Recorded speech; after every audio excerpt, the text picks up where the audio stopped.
Hello dear friends, welcome to my YouTube channel Fab G के facts. Bharat में मुगल वास्तुकला का एक खूबसूरत उदाहरण दिल्ली में हुमायूं का मकबरा 16वीं शताब्दी में बनाया गया था और हर साल लाखों राष्ट्रीय और अंतर्राष्ट्रीय पर्यटक इसकी ओर आकर्षित होते हैं। स्मारक में मुगल सम्राट हुमायूं का मकबरा है और खूबसूरती से सदियों पुराने आकर्षण और सुंदरता को समेटे हुए हैं। हमीदा बानो बेगम के आदेश पर निर्मित हुमायूं के मकबरे की वास्तुकला ताजमहल जैसी ही है। लेकिन आम धारणा के अलावा हुमायूं का मकबरा हुमायूं द्वारा नहीं बनाया गया था, बल्कि उनकी पत्नी हमीदा बानो बेगम ने अपने पति के प्रति प्यार के संकेत के रूप में बनाया था। चलिए आपको इस वीडियो में इस मकबरे से जुड़े कुछ और रोचक तथ्य बताते हैं। हुमायूं का मकबरा, जिसे मुगल का छात्रावास भी कहा जाता है, एक या दो नहीं बल्कि एक ही परिसर के अंदर 100 मकबरे हैं। हुमायूं के मकबरों पर कुछ भी न लिखे रहने की वजह से मकबरा किसका है ये पहचानना पाना थोड़ा मुश्किल है।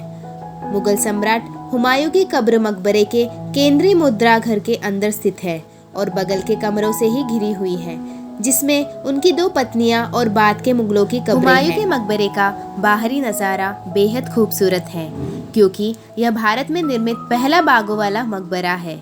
फारसी द्वारा निर्मित इसकी प्राकृतिक सुंदरता लोगों को भारत के प्रमुख पर्यटन आकर्षणों में से एक की ओर सैर करने के लिए मंत्रमुग्ध कर सकती है। हुमायूं के मकबरे के बारे में एक और दिलचस्प तथ्य यह है कि इसके निर्माण में फारसी को भी शामिल किया गया था। हुमायूं का मकबरा असल में पत्नी हमीदा बानो बेगम ने अपने पति मुगल सम्राट हुमायूं के लिए बनवाया था। यह उनके द्वारा अपने पति की मृत्यु के बाद उनकी स्मृति में बनवाया गया था। सम्राट हुमायूं की मृत्यु के बाद उन्होंने फारसी वास्तुकारों को बुलवाया और उनसे कहा कि वे कुछ इतना शानदार बनाए कि दुनिया इसे आने वाले युग तक याद रखे। हुमायूं के बेटे अकबर ने यह जिम्मेदारी अपने कंधों पर ले ली और अपनी पत्नी और बेटे द्वारा हुमायूं के स्मरण के प्रतीक के रूप में मकबरे का निर्माण कराना शुरू किया। हुमायूं के मकबरे के अंदरूनी भाग समृद्ध और सुरुचिपूर्ण कालीनों और शामियाना से बने हुए हैं, जो स्मारक को एक भव्य और शाही रूप प्रदान करते हैं। स्मारक के अंदर टॉप पर एक छोटा सा तंबू बना हुआ है, जहां आप हुमायूं की तलवार, जूते और पगड़ी को उनकी स्मृति के प्रतीक के रूप में देख सकते हैं। दिलचस्प बात यह है कि हुमायूं के मकबरे ने मुगल वास्तुकला में 4/4 उद्यान की अवधारणा को पेश किया है। हुमायूं के मकबरे के ऊपर स्थित गुंबद 42.5 मीटर लंबा, जहां आप सीढ़ियों के माध्यम से जा सकते हैं। स्मारक की जहां से शुरुआत होती है, वहां से शुरू होने वाले 2 प्लेटफॉर्म को अलग करने के लिए सीढ़ियों का निर्माण किया गया है।